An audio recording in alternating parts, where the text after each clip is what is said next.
ran with some numbers, and I had a thought. Would you rather have Caleb Downs at Ohio State or Anthony Hill Jr. at Texas? I think it's interesting. I'm going to give you some numbers. I'm going to give you some takes, and you're going to tell me. What's up, kinfolk? It's RJ Young. I am not on a step mill. If this is your first time watching the #1 college football show, welcome. Thank you for joining us here. We talk college football year round. So if you're into that, hit the subscribe button, like this video, and answer the comment below. Would you rather have the freak safety that is Caleb Downs at Ohio State or the freak linebacker that is Anthony Hill Jr. at Texas? It's a fun discussion. One, because they are both the best defensive players on their teams, and their teams are going to be 4 of the preseason top 25. That's just what it is. One is coming off being the defending national champion as a sophomore, had damn near 100 tackles again, had 2 interceptions, returned a punt for a touchdown, Caleb Downs, and was frankly Jim Knowles' best weapon and his eraser. You could do anything you wanted with Caleb Downs at Ohio State. The man could play in the box. The man could play free safety. The man could play linebacker, edge player. He could take away your #1 if you wanted him to do that, but he was absolutely amazing against the run, which is not something I'm used to saying about a guy that's 6'3" and about 200 pounds. But this dude ain't like the others. And we knew this, right? Because before Anthony Hill Jr. was the best defensive player south of the Mason-Dixon line, that might have been Caleb Downs, who as a true freshman set the record for most tackles by a true freshman in Alabama since 1970 with 107. Ridiculous what that dude was doing, because Nick Saban does not make a habit of playing true freshmen at all, period. He just didn't do it. But in this guy, at a position that he loves, defensive back, he knew what he had, and he put him out there, and he was the best defender on a playoff team. So when Nick Saban decides to retire, he goes into the portal, comes out at Ohio State, and plays for the best defense in football. Jim Knowles did not have the best defense in football before Caleb Downs got there. I would also argue some of the things that they were able to do late in the season when they were able to blitz more and disguise those blitz more and send simulated pressures were because Caleb Downs was so good and you could not fool him, and he was going to hit what he sees and wrap it up and bring it to the ground. Phenomenal player. I love having a safety that can do anything.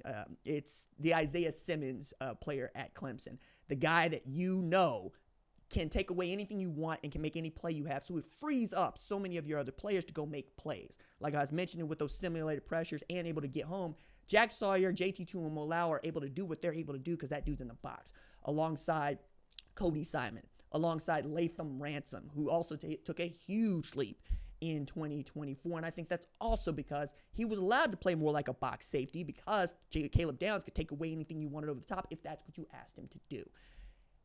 I love me some Caleb Downs. I really do. I'm inclined to tell you what I think right now. But let's talk about Anthony Hill Jr. and why he gives me pause. That man had a coming out party in 2024. I understand he did not win the Butkus Award, but I think he should have. 113 tackles.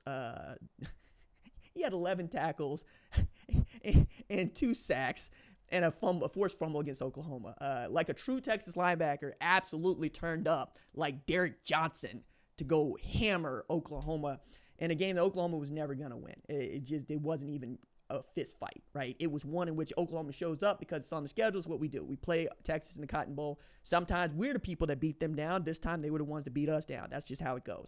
But as he has continued to grow, it's always been fun because outside of perhaps Harold Perkins Jr. in 2023, I don't know that we got a better linebacker in that conference. And I'm including University of Georgia products here, Alabama products here. That dude is electric. And I thought this about Jalen Ford, right? When he was playing linebacker at Texas. That's another dude that was a tackling machine. I really love me some Jalen Catalon when he was there. And I like knowing that Jahdae Barron could play both corner and safety if you asked him to. But the more I looked at Anthony Hill Jr., the more I'm going, who's going to stop that dude? 6'3", 235, runs like a deer. I said this in an earlier segment, but he reminds me a lot of Kenneth Murray Jr., who just got traded to my Dallas Cowboys. Lord help us, but you got Kenneth Murray Jr. and Micah Parsons on the same defense. You better go hammer people because those are two dudes that I love watching play football, and that is the kind of player Anthony Hill Jr. is. He's got SEC Defensive Player of the Year written all over him if he plays to the caliber I think he can, and if Harold Perkins Jr. does not make a comeback like the one that we know he can have. That game he had against Arkansas, still one of the best defensive games I've ever seen. Just ridiculous. Could not block him. He could tackle anything, and he was always in your backfield. In this game that we play, though, one where we're spreading people out, we're playing with tempo. We're not necessarily going fast for fast sake. We're playing with tempo to try to get the personnel on the field we think we can take best advantage of or to find something. You need to be nimble on that defense. You need to have players that can play man and zone and not matter. And from time to time can come on a free blitz. And I think both of those guys are capable of doing that. The nature of the sport, though, is I want to have a safety that can do everything.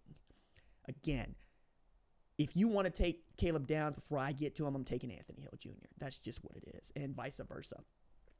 But the nature of what that dude can do with his hands on the ball, like that's what we're talking about. We're talking about ball skills versus edge rushing skills.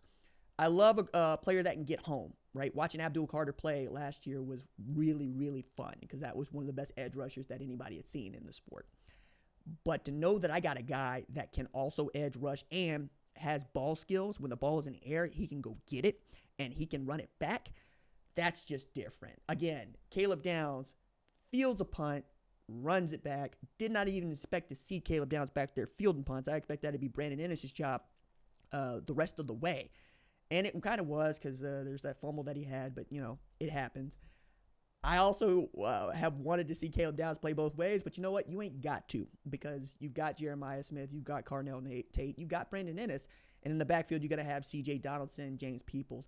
You want to build that defense around what Caleb Downs does well, and I think that's what Matt Patricia's going to do. He also frees me up at all three levels. That's the reason I'm going to, again, it's the position he plays. It's like picking a quarterback over a wide receiver. One wide receiver might be amazing, but you got to have a quarterback that can feed the ball. And in defense, you need to have a safety that can play at all three levels. A linebacker by name only plays at 2, and that's pushing it. But as far as space is concerned, both of those guys are tackling machines. Nobody's outrunning them to an edge. Both of them know how to get past men that are larger than them and know how to sun men that are smaller than them. Again, I'm not picking Caleb Downs just because it's Ohio State and one guy's Texas. We're past that when we talk about this stuff. It's more, this is how the game is going. Because if we were talking about this game some 15 years ago, no doubt, I'm probably going to take the linebacker because many of the best safeties in the sport played basically linebacker. Like Roy Williams was a edge player at Oklahoma. People forget this. Like it was always fun to see. And also a dude that was so destructive with a horse collar tackle that they brought in a rule saying, okay, you can't do that no more. People are going to die. People are going to get hurt. But in Mike Stoops' old school defense, Brent Venables' old school defense, you really only play with one free safety. And that's why Brandon Everidge, RIP, was a monster because that was the pterodactyl at Oklahoma. Wasn't nobody getting over the top of Brandon Everidge, right? That was it. So you could bring down an extra safety that could play against some slot players and definitely against tight ends, but mostly was brought in there to be the guy going, oh, you think you're going to fill here? No, you're not. You think you're going to crease here? No, I'm going to fill here. And you got to hit me, not the other way around, right? I'm going to hit you, but you got to hit me because they ain't no joke. They're juking about me. Now we're in a game that's much more spread out. We have targeting penalties, all these ways in which we penalize players for being excessively violent. And playing the ball has become a much bigger part of the sport. It used to be you go for the ball, Georgievich, as opposed to the tackle was a thought that only Nickerson had. Everybody else is going, you play the tackle.